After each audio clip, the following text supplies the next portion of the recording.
ॐ सदाशिवसमारम्भां शङ्कराचार्यमध्यमाम् अस्मदाचार्यपर्यन्तां वन्दे गुरुपरम्पराम् ॐ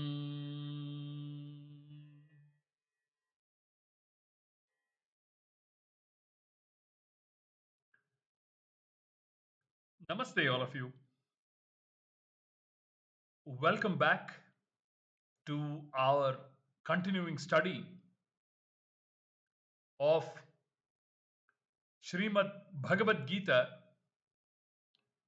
from the pages of Poojya Swamiji's, Poojya Swami Dayananda Saraswati's Geetha Home Study Course.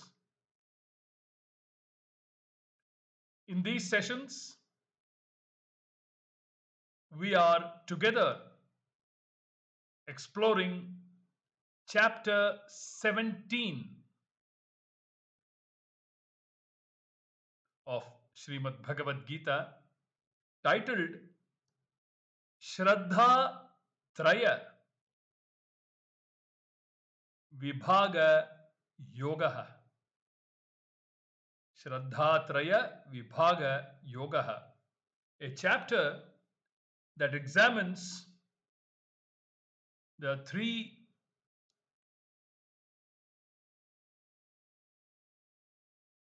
types of Shraddha qualitatively. Satvika Shraddha, Rajasa Shraddha, and Tamasa Shraddha.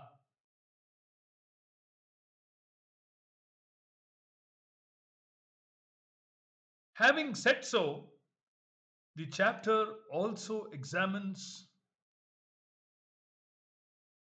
other aspects of one's life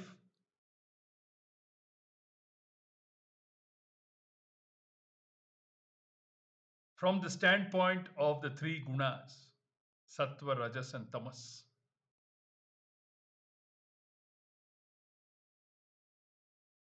Like I have been saying this all through the study of chapters 16 and 17, Poojya Swamiji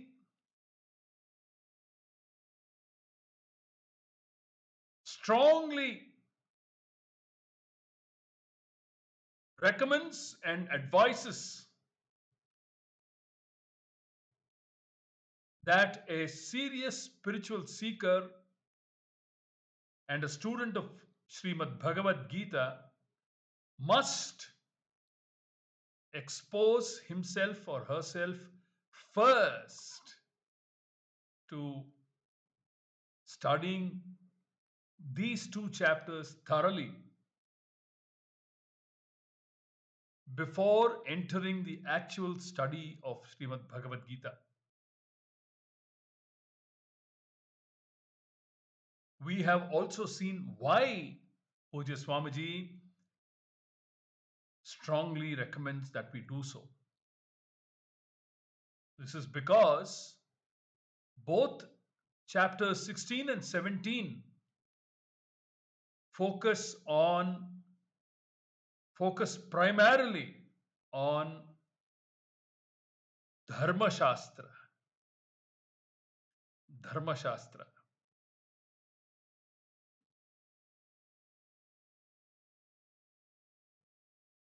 A point to be noted here and registered well is that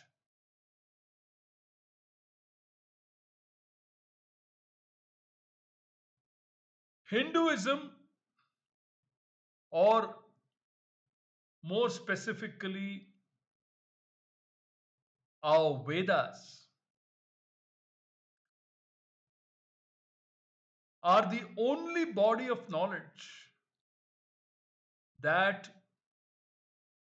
address all the four Purusharthas: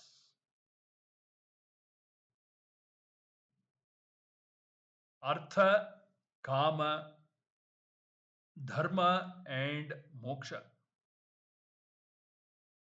Nowhere else do we find dharma and moksha being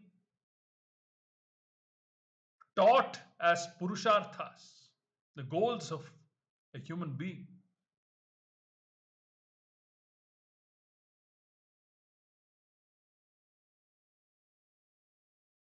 Elsewhere, only two purusharthas in a material or in a society that focuses on materialism. Only the first two purusharthas are focused on artha, meaning security, all forms of security, and kama, all forms of luxury and entertainment. Nowhere else other than our Vedas are the important dharma purushartha and moksha purushartha discussed. Nowhere else. Because it is not within their purview.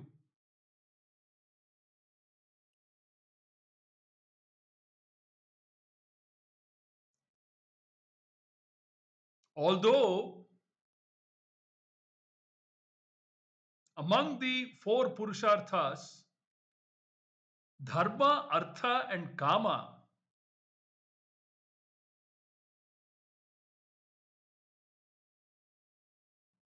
are classified as preyas in the Kathopanishad, and moksha purushartha is called shreyas. Although it is so, and although dharma, artha, and kama hold us back in the realm of samsara,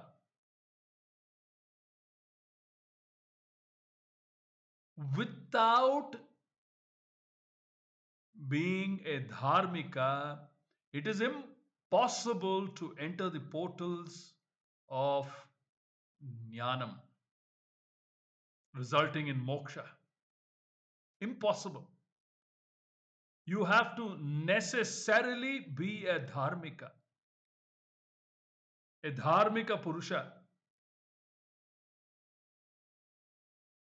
a human being who is sattva guna pradhana,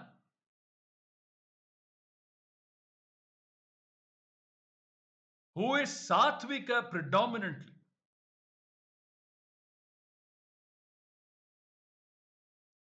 to the exclusion of rajasa and tamasa gunas. Of course, one cannot totally exclude or wipe out rajasa and tamasa gunas, but a personality in which sattva guna predominates, such a person is a dharmika. Because only in such a mind, such an antakaranam, can jnanam dawn. Sattvat sanjayate jnanam, as taught by Krishna in chapter 14.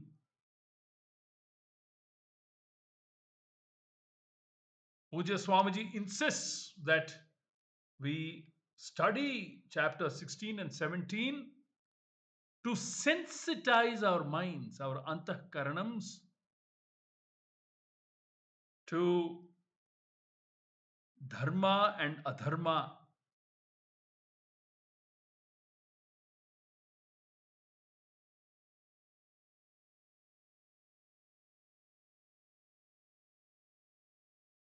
Knowing what dharma is as important as knowing what adharma is. Once one knows what dharma and adharma are, one must choose properly and must vote for dharma over adharma. Both chapters 16 and 17 teach us both sides, dharma and adharma. Hence, Poojya Swamiji insists that we understand the message that Lord Krishna is teaching us through these two chapters, important chapters.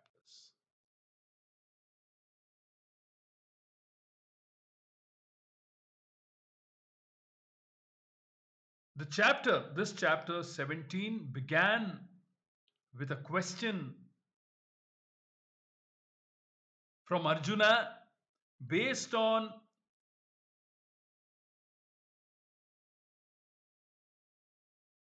Krishna's concluding remarks at the end of chapter 16. Krishna ended the chapter by saying, Tasmat Shastram Pramanam Te Karya Karya Vyavasthitau Nyatva Shastra Vidhanoktam Karma Kartumiharhasi. And Arjuna, based on this teaching of Krishna's, asked that question at the beginning of the 17th chapter, which was, Ye Shastra Vidhimutsrujya Yajante Shraddhayanvitaha Tesham Nishtha Ka Krishna Satvamaho Rajastamaha. And Krishna, like a good teacher, began teaching Arjuna.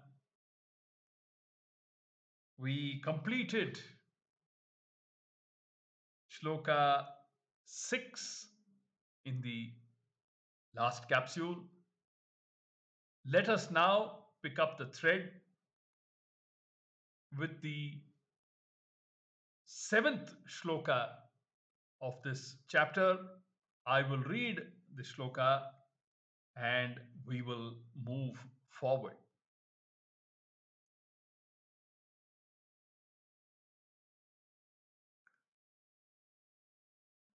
Shloka number 7. Food is also of 3 types. Here is the shloka. Aharastvapi sarvasya trividho bhavati priyaha yajnastapastatha danam tesham bhedamimam shrunu. Tu api, and also sarvasya, for everyone, priyaha, that is liked, aharaha, food, trividaha, threefold, bhavati, is. Tatha, so too, yajna, ritual, tapas, religious discipline, danam, charity, tesham, of theirs, imam bhedam, this difference, Shrunu, listen. We must remember, wherever Lord Krishna or any teacher uses the word Shrunu, he or she or Bhagavan implies that one must pay an attentive ear to what is going to be said. Shrunu, be attentive, is what the instruction is. And for everyone, the food that is liked also is threefold. So too are ritual, religious discipline, and charity. Listen to this difference of theirs. This difference of food, ritual, religious discipline, and charity.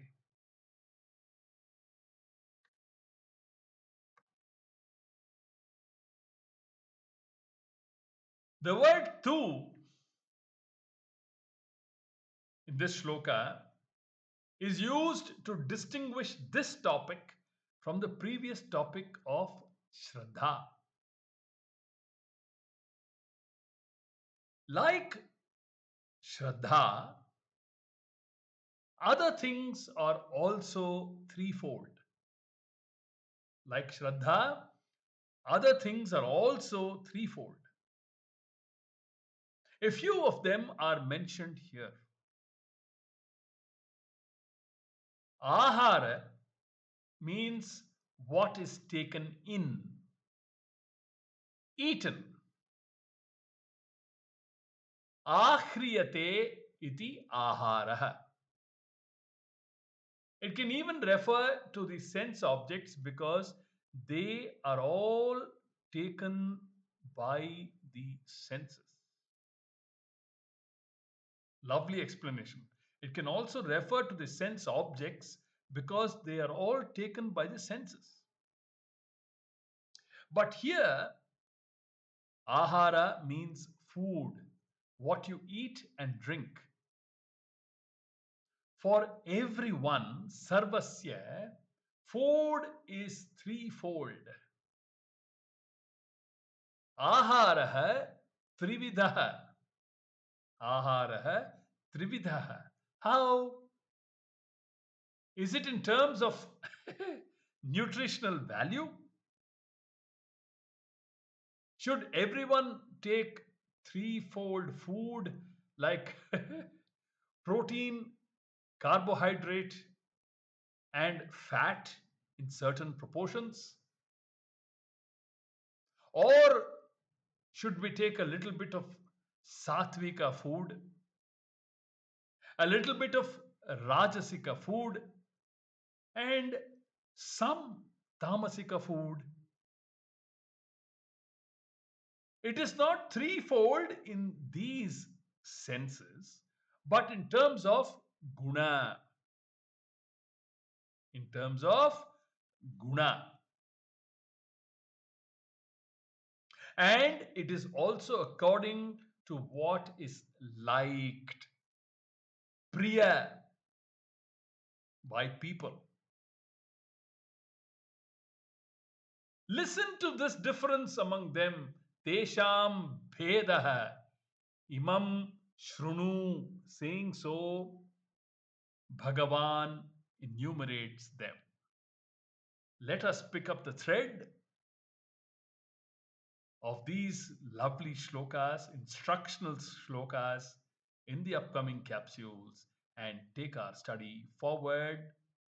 Hari Om.